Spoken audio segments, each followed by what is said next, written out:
Magaba kan ilma kan hafuura qulqulluu waaqa tokkoon ni amanna amiin. Kabajamootaa fi jaalatamootaa maatiiwwan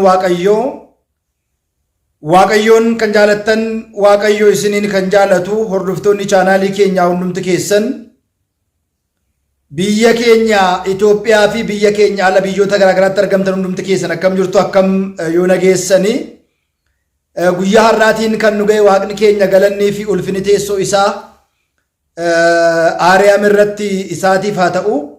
Maqaan giiftii keenya qulqulleettii biroo maara maqaan ishii ergamoonni Waaqayyoo maqaan isaanii akkuma aaboo fi aangoo isaaniitti kan galatooman kan ulfaatan nuuf haa ta'an. Guyyaa har'aa kan akka fedhaa fi jaalala Waaqayyootti barnoota keenya walitti fufiinsaa waa'ee gaabbii eegalle irratti gaabbii yeroo akkam akkamii gallaa isa jedhu guyyaa har'aa kana walitiin ni ilaalla jechaadha. Akkuma beekamu manni kiristaanaa haala ittiin gaabbii galan seera isaa, heera isaa, adeemsa isaa, kallattii isaa nuuf keessee jirti jechaadha. Namni tokko yeroo kamidha gaabbii dhuunfaa isaa fudhachuu kan danda'u, kan inni badii isaa irraatii gaabbii galee qulqullaa'uu danda'u isa jedhuudhaaf namoota yeroo baay'ee gaabbiin yeroo kam fudhatama, gaabbiin haal meeqa fudhatama, maal irratti gaabbiin fudhatama isa jedhu yaada walii kanaa kana waliitiin ni ilaalla. Qulqullichi Luqaas wangeela Luqaas boqonnaa 13 gubbaa irratti gaabbii yoo galuu baattan, yoo gaabbuu baattan, gara Waaqayyootti yoo deebi'uu baattan hundi keessan iyyuu ni badduu jedha. Kana jechuun baduu jalaa ooluudhaaf dhiifamaa Waaqayyo irraa argachuudhaaf dheekkamsa Waaqayyo jalaa ooluudhaaf gaabbii gaabbuun barbaachisaadha. Haa ta'u malee garuu gaabbii yoom galla isa jedhu immoo namni beekuu qaba jechaadha. Keessumaa manni kiristaanaa keenya soomiiwwan labsii 7 kaa'amanii jiran. Kiristaanonni hundi soomuu qaban soomota labsii 7 keessee jirti jechaadha. Yeroo soomii labsii kana soomii dhuunfaa keenya yeroo baay'ee akka soomnu, akka sagannu, akka kadhannu hin gorfamnu jechaadha. Haa ta'u malee garuu soomii kana keessatti immoo waqtiin isaa soomii waan ta'eedhaaf, sooma sagada kadhanna waan ta'eedhaaf lakki gaabbii galle immoo soomuu qabnaa kan jedhanii dubbatanii jiru. Yeroo soomii labsii sooma dhuunfaa keenyaa maaliif hin soomnu jennee gaafa ilaallu soomni labsii silaafis sooma labsiidha. Dirqamayyuu soomuu sagaduus qabna. Garuu immoo sooma waloo yeroo soomnu kanatti kan dhuunfaa keenyaa irra soomuurra yeroo namoonni nyaatan nyaachuu dhiisnee, yeroo namoonni hin saganne ofii keenyaa sagannee yoo kadhanne eebba guddaa kan itti argannu yeroo kana ta'uusaadha. Walumaa gala garuu soomni bakka gurguddaa lamatti qoodama. Sooma labsii fi sooma eeyyamaa jennee bakka gurguddaa lamatti qoodna. yeroo namni nyaatu nyaachuu dhiisuun, yeroo namni dhugu dhuguu dhiisuun, yeroo namni hin saganne sagaduu, yeroo namni hin kadhanne kadhachuun sooma dhuunfaa keenyaa jedhama. Yeroo labsiidhaan immoo kiristaanni hundumtuu tokkummaadhaan soomuu qabu inni sooma waloo, sagada waloo, kadhannaa waloo jedhama. Kanaaf amma namoonni baay'een yeroo sooma labsii kana sooma dhuunfaa keenyaa badii keenya himachuu dandeenyaa yoo danda'ame soomoonni labsii torban dhufuu isaaniin dura haal dureewwan jiran ofii keenyaa soomnee sagannee sooma isa dhufu immoo simachuun dirqama keenya ta'a malee dirqama sooma labsii dhufu sana eeguun nurra hin jiru jechaadha. Kanammoo beekuun barbaachisaadha.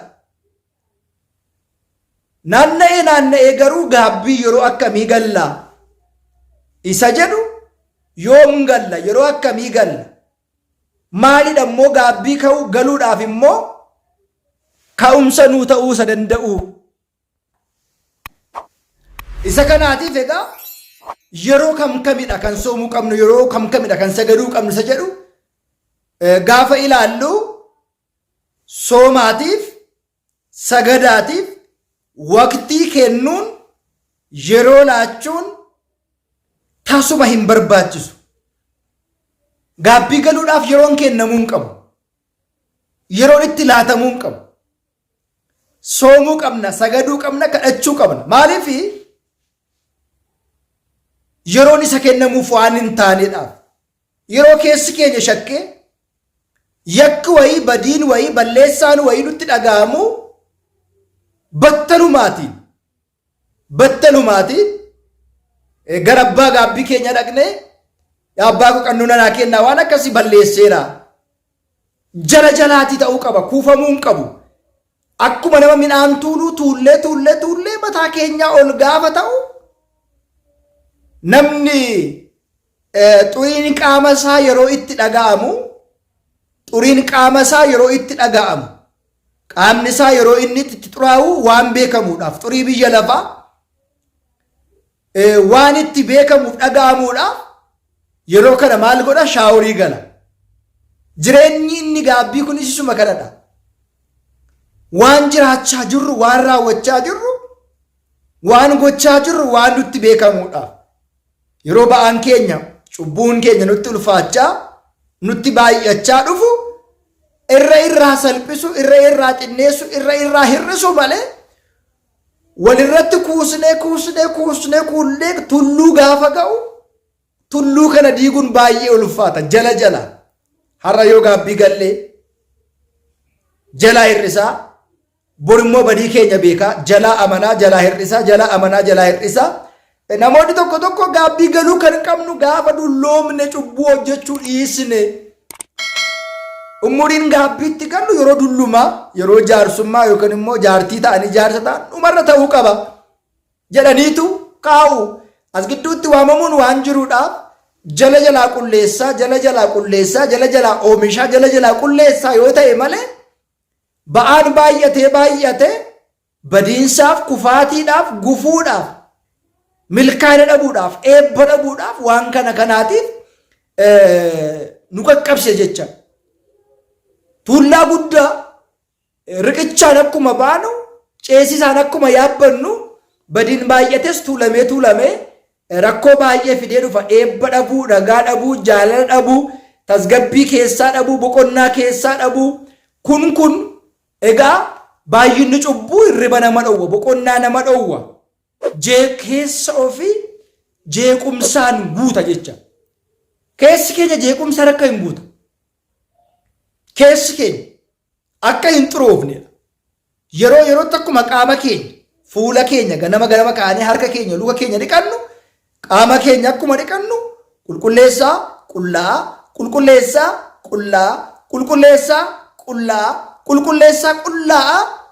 qulqulloofne jiraachuun barbaachisaadha. Fakkeenyaaf kaleessa gaabbii gallee erga qulqulloofne booda immoo cubbuu yoo hojjenne immoo maal ta'a jedhuuf deebinee gaabbii galla. gaabbii galaa qulqullaa gaabbii galaa qulqullaa cubboo fi amanaa cubboo fi beekaa cubboo fi baraa cubboo fi hubachaa sakattaa jechaadha. Yeroo hundumaa waaqayyootti gabaasuudha gochaa goone hundumaa saccaanee qulqulleessinee gara waaqayyootti dhiyeessuudha jechaadha yeroo yeroodhaaf. Gaabbiin kanaaf yeroo kana jedhamee wanti kaa'amee hin jiru. Yoo danda'ame soomiiwwan labsii torbaniin alatti yeroo kamiyyuu soomuu sagaduu kadhachuu akka qabnu manni kiristaana nu barsiisti jecha. Waqtii laachuu akka hin qabne haala mijataa yeroo erbees jenneerra eeguu akka hin qabne gaabbii yeroo akkamii gallasa jedhu kanarra keessatti namni yeroo itti laachuu akka hin qabne yeroo kennuu akka hin qabne yeroo yerootiin fayyummaa isaa qulqullummaa isaa madaalaa deemee dhumarra immoo gaafa ga'u keessi isaa nagaa akka itti argatuuf gaabbii galaa deemuun sirrachaa deemuun sirreessaa deemuun baay'ee barbaachisaa ta'uusaa asirraati hubanna jecha. Kanaatiif egaa waadanuu akka irraa barattan qophii isin gaabbiidhaaf gootan waa baay'ee akka isin barsiisu akka isin gorsu kallattii akka isin agarsiisu akka isin hubachiisu abdii guddaan qaba jecha. Nu guddaan qophaa'uudha haala mijeeffachuudha wantoonni immoo danqaa ta'an gufuu ta'an jiru gaabbii keessatti. Seexanni silaafis gaabbii gallee akka jiraannu hin barbaadu boru galta iftaan gafta iftaan duuba galta rakkoo hin qabu warra cubbuu hojjedhu boru ittiin fayyita rakkoo hin qabu jedhee akka nuti dagachaa deemnu akka nuti irraanfachaa deemnu sirumayyuu immoo haalli akka hin mijanne wantoota danqaa baay'ee nurratti hojjechuu nurratti raawwachuu nurratti taasisuu danda'a. Ulaawwan gaabbii jiran kamiiniyyuu cufuu daangessuu gufuu ta'uu danda'a jecha. Kanaaf nuti immoo ulaa sana duuchaa ulaa sana hir'isaa gaabbii keenya himachaa deddeemuun baay'ee kan nu fayyaduu fi baay'ee kan nu fayyadu ta'uusaa asirraatii baruun hubachuun barbaachisaadha. Gaabbii yeroo akkamii galla gaabbiif yeroo hin qabnu yeroo kennuu hin qabnu waqtiiwwan soomiiwwan torbanii yoo ta'u baate baay'ee gaariidha. Kanaan ala garuu yeroo kam haala hin mijannes mijate keessattis gaabbii gallee irra gaabbii galleen booda immoo gaabbii galuun keenya kan ittiin beekamu foonsaa fudhachuu fi dhiigasaa fudhachuudha waan ta'eedhaaf maasaan ragaa yookiin immoo kadhannaan xumuraa foonsaa dhiigasaati kan ittiin badiin keenya dhiifamu waan ta'eedhaaf kan nu barsiise kan nu gorse waaqa abbootii keenyaaf galanni haa ta'u. Barnoota akkasii kana argachuudhaaf sheer laayikii sabiskiraayibii gootan akka nu hordoftan maqaa waaqayyootiin isin beeksisa waan nu dhaggeeffataniif